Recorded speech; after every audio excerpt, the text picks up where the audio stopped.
ये अमृत काल का बजट ये तो 2-4 राज्यों के इलेक्शन चुनाव को देखकर ही उन्होंने पेश किया है। तो ये तो इलेक्शन स्पीच है और वो इलेक्शन स्पीच 15 दिन पहले से ही शुरू किए है और उनकी जो जो बातें बाहर उन्होंने कही है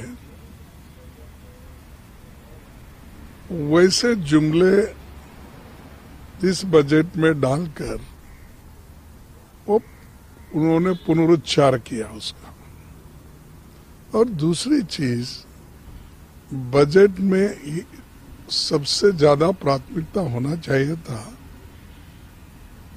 जो आज इन्फ्लेशन बढ़ रहा है, महंगाई बढ़ रही है, उसको कंट्रोल कैसा किया जाए वो उसमें नहीं है। और जो आज अनएम्प्लॉयड यूथ है उनके नौकरी के लिए एम्प्लॉयमेंट देने की बात उन्होंने नहीं कही। हालांकि पहले तो उन्होंने ही कहा था कि हमने हर साल 2 करोड़ नौकरियां हमारे युवाओं को देंगे।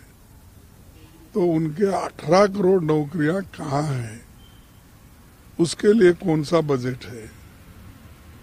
तीसरा, जो सरकारी वैकेंसीज है वो भरने के लिए भी उन्होंने इसमें कुछ नहीं कहा।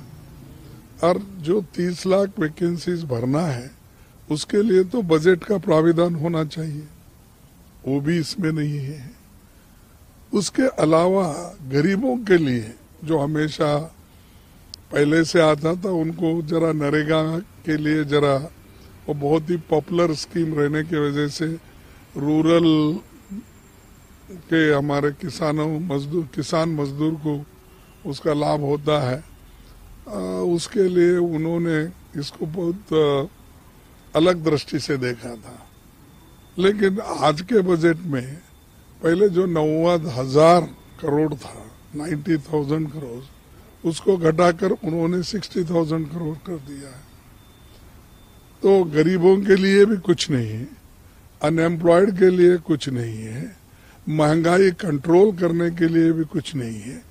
ये चीजें तो एक तरफ है। दूसरी तरफ जो रूरल में वहां भी अनएम्प्लॉयमेंट है, डिस्ट्रेस है, लेकिन अर्बन युवकों के लिए नरेगा जैसी योजना लाने की बात पहले भी उन्होंने की थी, उसका भी कोई इसमें जिक्र नहीं है। और किसानों का जो उनका जो इनकम बढ़ाने का था वो उसका भी कोई इसमें जिक्र नहीं है।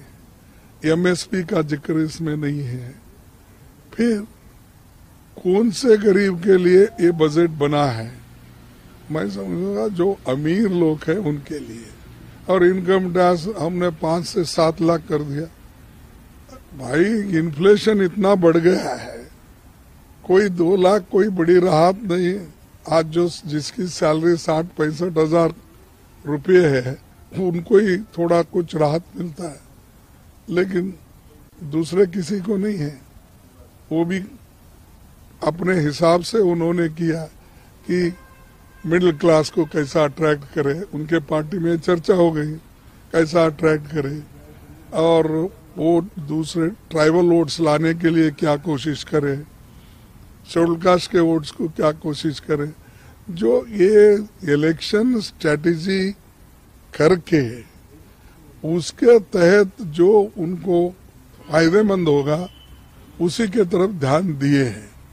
लेकिन कहे तो ये है, लेकिन शेड्यूल कास्ट के बच्चों को, शेड्यूल ट्राइब्स के बच्चों को पहले स्कॉलरशिप मिलता था, उसका भी जिक्र नहीं है। माइनॉरिटीज के लोगों को स्कॉलरशिप मिलता था, वो भी बंद हो गया, वो भी इसमें भी जिक्र नहीं है। और बहुत सी चीजें उन्होंने ऐसी कही है कि हमने इतने कॉलेज भी बना रहे, वो बनाए, फलाना मेडिकल कॉलेज। भाई, मेडिकल कॉलेज प्राइवेट दे रहे हैं, गवर्नमेंट दे रहे थोड़ी। स्कूल भी प्राइवेट बना रहे हैं आप। कौन गरीब का आदमी बड़े बड़े जो कमर्शियल स्कूल्स और कॉलेजेस खोले गए उसमें एडमिशन उनको मिलता है।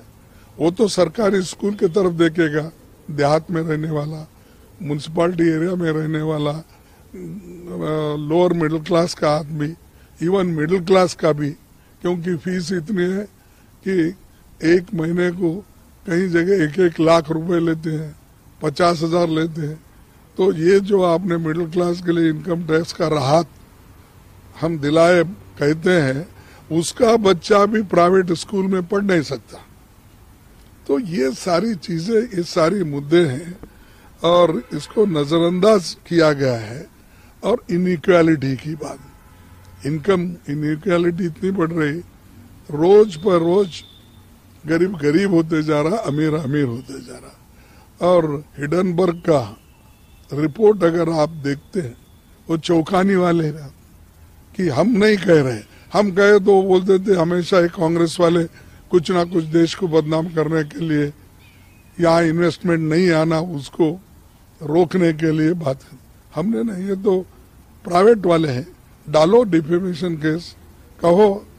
उन्होंने तो जोर, उन्होंने कहा कि हाँ हमने कहा है, हम सबूत दिलाएंगे इसका, हम फाइट करेंगे, आप करो कुछ भी, उन्होंने कहा। तो इसका मतलब ये है कि गरीबों का पैसा कहाँ है? LIC में है, अपने बच्चों की पॉलिसी करता है, एजुकेशन पॉलिसी कराता है, खुद की पॉलिसी करता है, घर के लोगों की पॉलिसी करता है। उस जितने भी पॉलिसी होल्डर है उनके पैसे हैं, और वो पैसे उन्होंने, एक व्यक्ति जो उनका बहुत चाहता है, अडानी, उसके कंपनी में बहुत अटके हैं। कम से कम 87,000 करोड़ गवर्नमेंट का पैसा उनके इन्वेस्टमेंट में गया है। क्या दूसरों को उतना ही दे रहे हैं आप? मुद्रा योजना में क्या हुआ तो उतना ही दिए है।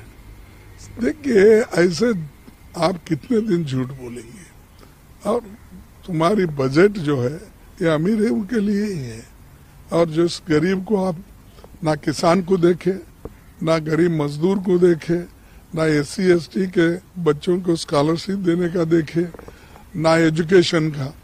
आप तो एजुकेशन और हेल्थ को तो फंड बढ़ाना चाहिए था, पहले तो घटाते आए, अब थोड़ा बढ़ाए। यानी मार्केट में जब लोग जाते हैं तो किसी चीज बार्गेनिंग होती है, ये सामान कितने का है, तो वो पहले कहता है कि ये इसका 1,000 रुपए है, नहीं नहीं नहीं, फिर नहीं होता तो बार्गेन करने वाला पूछता है ये 600 में दो, नहीं होता फिर ना 900। ऐसा ही इनका बार्गेनिंग है कि पहले तो खूब घटाए एजुकेशन में और हेल्थ में, आज थोड़ा सा बढ़ोतरी की। ये कोई रिलीफ नहीं कंपैरेटिवली जो आज के दाम है, और फार्माटिकल जो औषध लोग खरीदते हैं, तो बहुत ही ये बजट उतना समाधानकारक भी नहीं है एक। और ये गरीबों को मैं कहूँगा कि ये पूरा निगलेक्ट किया गया है, और मैं उसका कारण आपको बताया हूँ कि इनके 8 साल कंप्लीट हो गए, अब 9 साल भी कंप्लीट कर रहे हैं। तो इस 8 साल में इन्होंने जो करना था वो कुछ भी नहीं किया। और एक चीज मैं बताना चाहता हूँ, अगर गरीबों की आमदनी ही नहीं बढ़ी तो कंजम्पशन क्या होगा? वो क्या खरीदेगा? क्या बच्चों के लिए किताबें खरीदेगा, पैंट खरीदेगा, शर्ट खरीदेगा, अपने लिए कपड़े खरीदेगा, अच्छा खाना अपने बच्चों को दिलाएगा?